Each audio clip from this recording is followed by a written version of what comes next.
Hi folks, Shane here, out on the old GS for a little ride after work. News! So, I don't know if you remember, but I was talking about buying a tent a few weeks ago as we missed our trip to France. The lads I was going with, we've decided to go on a bit of a camping expedition.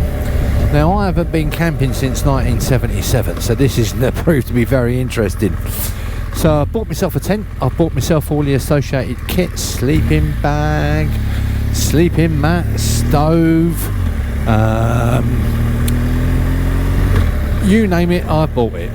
So I look forward to trying all that out. We're going on the weekend of July the 10th, and we're off up to a place called Symonds Yat, which is in Herefordshire. So for my international viewers, that's between England and Wales, up in the middle of the country. Very, very scenic part of the world, not far from the Forest of Dean and all around there. And it's got a beautiful river, I think it's called the River Wye, running through it, and yeah, very scenic. So really can't wait to get cracking on that one. There's three of us going: me, my mate Steve, and our other mate Wayne. So the bikes we'll be using, me on the gorgeous GS, Steve on his Triumph Explorer, and Wayne on his Jigsaw.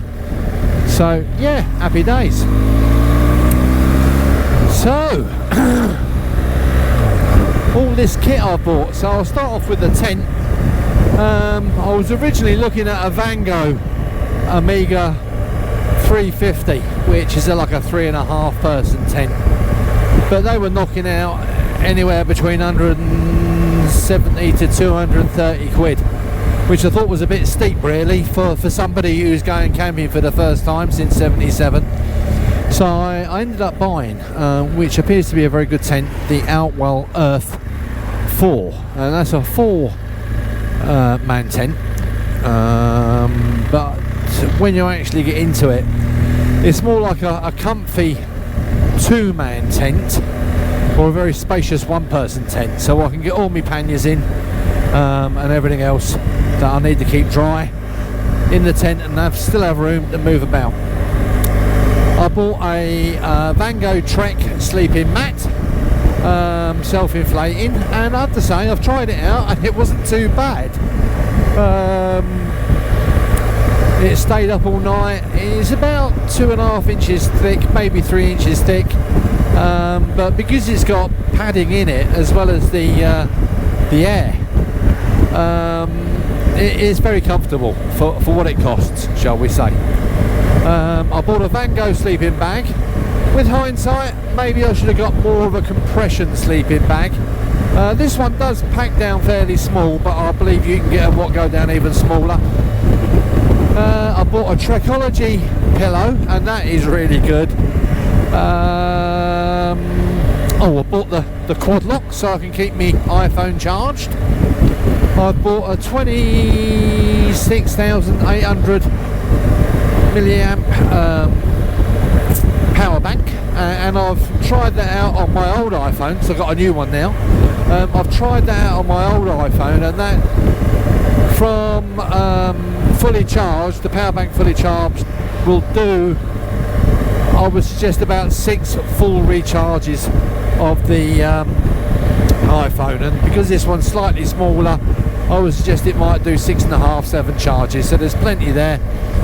I'm also going to use it for charging the GoPros, even though I've rigged up a charge lead so I can film and charge at the same time, which is always good. So yeah, happy days. So we're just going to have a little ride now, just around the downs, because something else I've done, I've actually decided to take a chance and film in 1080. So at the moment I'm filming in 1080, 25 frames a second on both cameras, the GoPro 5 Black and the Hero 7 Black, or the GoPro 7 Black. I don't think they're called Heroes anymore, are they? Using my smart remote, so when I'm not filming I can switch them all off to preserve even battery life. As far as the edit and upload is concerned, I'm going to edit it in 1080 and then upload or upscale to 4K.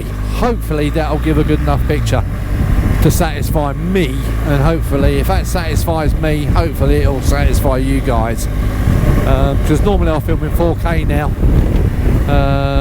to try and get the best quality picture, but my old iMac and my MacBook Pro are both getting a little bit tired, and quite honestly I haven't got the £2,500 to go out and buy a new MacBook Pro or a new iMac Pro, and I think the iMac Pro, the one I'm looking at, runs in at about £4,500, which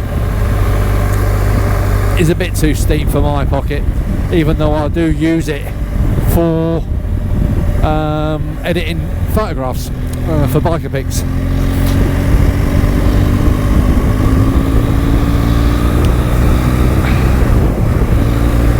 So yeah, camping, ging gang gooly gooly gooly watcher and all that malarkey. Happy days. So yeah, the stove I bought, I've been a bit extravagant and I bought the Jetboil Minimo. Couple of reasons.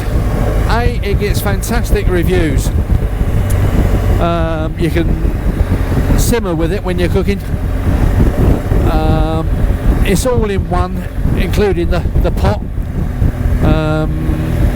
Yeah, and I've given it a go, and it boils water in no time, which is the first thing you want in the morning. Is a nice cup of tea or a cup of coffee, and you don't want to be lingering all day waiting for the stove to boil.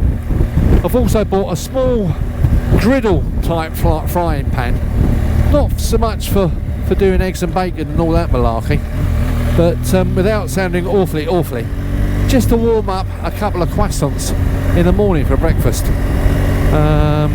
So yeah, I thought that would be a good way of doing that. I mean, I think the frying pan, with a bit of discount from my chums at Black's, cost me about £9 I think, so you can't grumble at that. And I bought some other stuff as well, which I got a very good discount, so thank you very much to the guys in Black's in Brighton, much appreciated. Yeah, happy days. And if the weather's like this, superb. Where we're located, where we're camping, there is the option of going south to the southwest, so that'll be Somerset, Devon, Cornwall on a day out, north up into the Midlands, and if Wales is open we can go west. Now, at the moment Wales is still shut, so there's no going into Wales, which is a shame because it's got some beautiful scenery, but again I do understand the reasoning and the thinking behind why Wales is shut. Yep, somebody watering our plants there, well done to you. So yeah, the old remote, I've had it for years, I'll be honest with you.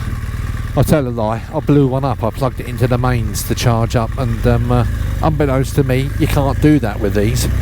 You got to power it off either a laptop or a low output power bank. So it went and I had to buy a new one. Yeah.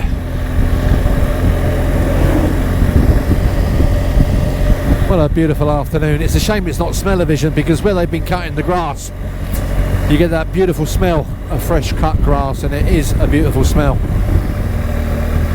So what I'll do, guys, I'll do a bit of a what's new, as in new purchases video, showing everything I bought before I go on the trip. And what I'll do during the trip, I'll do a bit of review on everything. I mean, I've already tried the tent out for the night, and I have to say, absolutely brilliant. Slept like a top, and the sleeping mat, superb. The sleeping bag and the pillow, absolutely brilliant. But that was for one night in my back garden, and apart from the police helicopter waking me up at about 1:30, I slept like a top really. So yeah, happy days.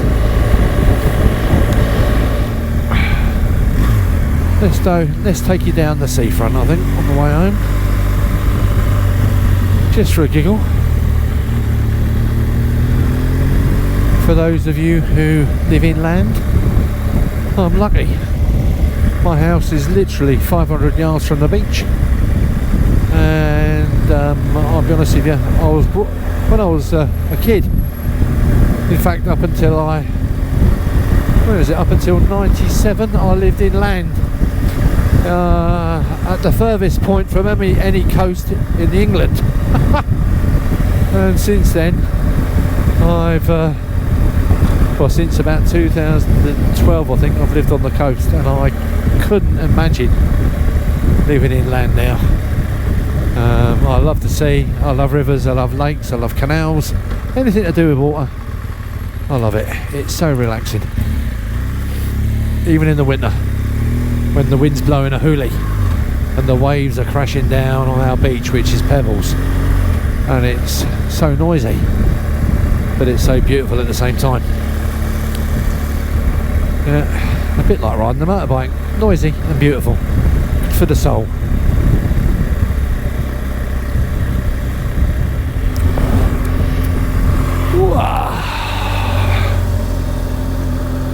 There you go. You can't see it on the GoPro, but there's a massive wind farm over there.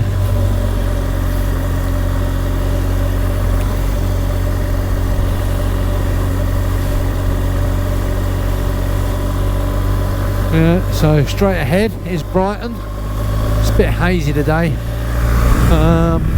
Further down you've got Eastbourne and Hastings, and behind us you have Bognor. What else do you have? Pompey, Southampton, Dorset, Devon, Cornwall, and eventually South America. But there's a big bit of water in between us, so I can't ride there, I'm afraid. So folks, I think I'm going to sign off now. As always, thank you so much for watching. I hope you've enjoyed the video. As I say, I'll most probably do a what I've bought video for the camping trip, and then put that up, and then during the camping trip I shall give you a review of the kit I've bought and take you to some of the places that we visit while we're there. Hopefully there'll be a bit of dronage going on. So yeah, if you haven't considered doing so, please do subscribe and hit that notification bell. And yeah, please, as always, leave your comments below. Leave a like if you like it. If you dislike it, leave a thumbs down. But if you do that, please explain why you disliked it, so I can learn on how to make the videos better. So take care, see you soon, and stay safe folks. Bye for now.